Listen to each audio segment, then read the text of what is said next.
Today's episode is brought to you by Mazars. SoundCartel.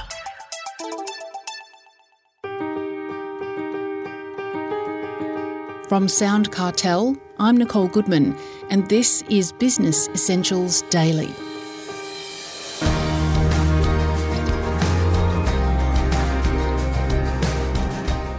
You know what it's like. You get a call on your mobile phone from a number you don't recognise. So who is it and what do they want? If it's a telemarketer, you just want to give them the brush off. But what if it's you making the call to a prospective client? How do you keep them on the phone long enough to hear your message and hopefully take action? That's when you turn to Bri Williams for advice. Bri is a behavioural specialist. She understands how people tick and she knows what to say to get people on side. So why can it be so difficult to make sales calls? Bri tells Chris Ashmore that it comes down to two things: fear of not knowing what to say and fear of rejection. The good news is that both of these are social conditioning. Okay, so we can reverse them. We can get over these concerns that we have about what to say and that they're going to say no. And I think the trick when it comes to picking up that phone is to stop thinking about it as selling to someone and instead flip that and think of it as them buying from you.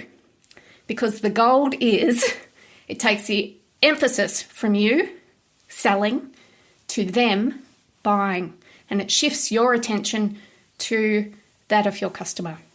They're in the hot seat. They are. It takes all the pressure off you because you're not thinking about, I've got to sell this. It's really about how am I going to influence their behaviour so that they want to buy from me. What's the ultimate goal then in making a sales call? The ultimate goal really is to get people to buy something, but not necessarily in that phone call. And that's also where we can go wrong because we put a lot of pressure on it and think, this is really why I'm dialing the phone because I want to make a sale. Instead, we really need to break it down to two things I really feel about these sorts of calls. One is to filter out whether it's a match. So again, is it a match between them and you? But also, your ultimate goal of a sales call is really just to make progress in that relationship. So progress it from them not wanting to speak to you to being open to speak to you. And that really, within a sales call, is a good outcome. You don't need to make the big sale in that interaction. I suppose the ultimate goal for someone who picks up the phone from someone making the sales call is to brush them off. Why do people brush people off? Well, we've all been there, haven't we? We've been the recipient of the dreaded telemarketer call. I think it comes down to when we're picking up the phone, when we are interrupted, we think, is this going to be either a give or a take? Is someone calling to give me something? So, for instance, is a customer calling to give me business? Well, that would be awesome. Or is a family member calling to give me some good news? Or is someone going to call me to take something? And that's usually when people are more defensive. So they're calling to take my time, they're calling to take my money. So that's the sort of mindset that people have when they're picking up the phone. So their propensity is to brush us off because it's much easier to do that. We're creatures of the path of least resistance. We want to maintain the status quo. It is much easier to say, no, I don't want to hear what you're telling me, even if, for instance, you have the best solution in the market. That requires effort from me to change from what I'm currently doing. So how do you get through that barrier, that brush off? What do you suggest? It is a difficult task, no doubt. I break it down into three things. The first is tone. So you want to approach the conversation in a gentle and humble way. And you did this beautifully, Chris, when you called me. I think you said something around, you don't know me, but I'm Chris. And then you continued the conversation.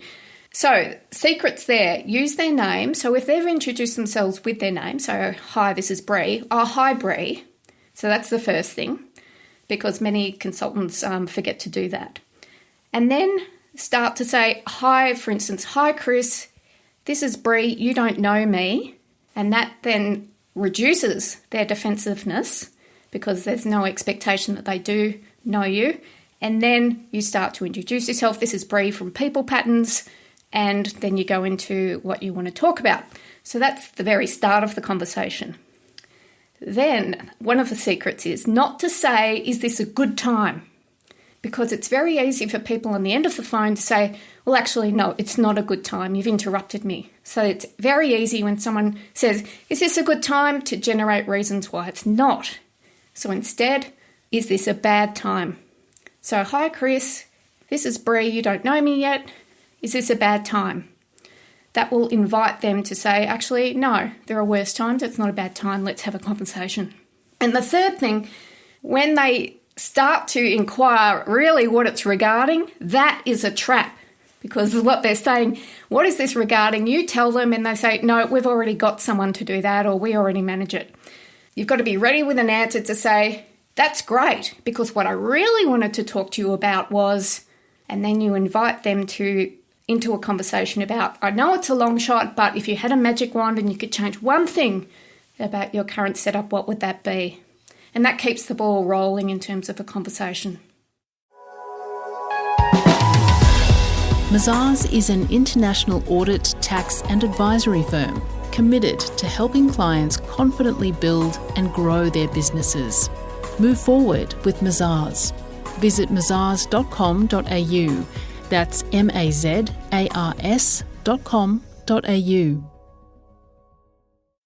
Is name dropping a good strategy? You know, when you say somebody recommended or Bob Smith told me to ring you or something? That's perfect, Chris. So not only are we saying who we are and that they don't know us yet, and is it a bad time, but we can then go on to say, Janet Brooks suggested I call you. So we drop a name in there. Now, if no one has recommended that you call them, instead you can say, I see that we're both connected to Janet Brooks on LinkedIn, and that made me think of you. And so you're using someone that they might be familiar with, the closer the relationship, the better, to establish your credibility, but also signal that you are part of their in-group. So you are within the fold. You're connected, you're networked in some way, because that, again, will warm them up to listening to you. A lot of this comes down to good preparation. Would that be fair to say? Absolutely. And the easiest way to prepare for a sales call is to, again, not think of it as a sales call. Think of it as a behaviour change exercise. I'm trying to shift someone from one behavioural state to another, from not taking my call to taking my call, from not being open to a follow-up conversation to being open to a follow-up conversation.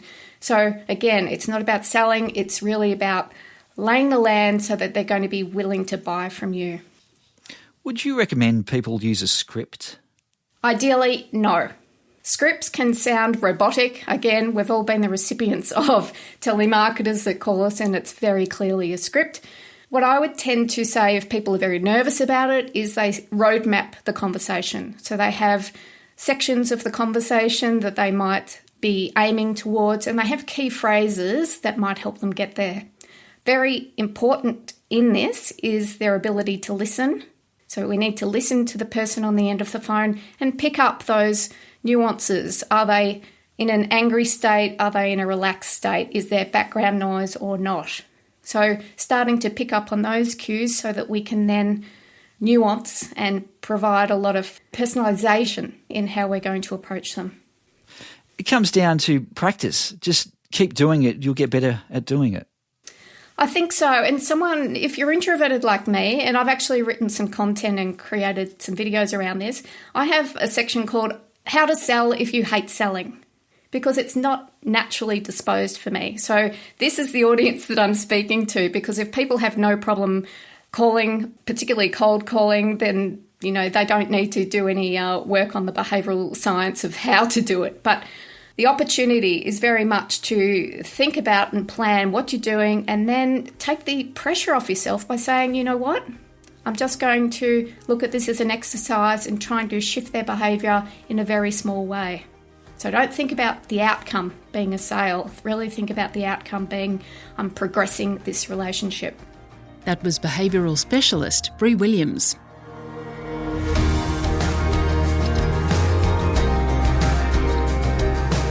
This episode of Business Essentials Daily is produced by the team at SoundCartel. Thanks for listening. I'm Nicole Goodman. We'll bring you more Be Daily tomorrow. Follow at BE Daily Podcast across social media and head to bedaily.com.au for more from the Business Essentials Daily podcast. SoundCartel. This episode was brought to you by Mazars. To find out more, visit mazars.com.au. That's mazars.com.au.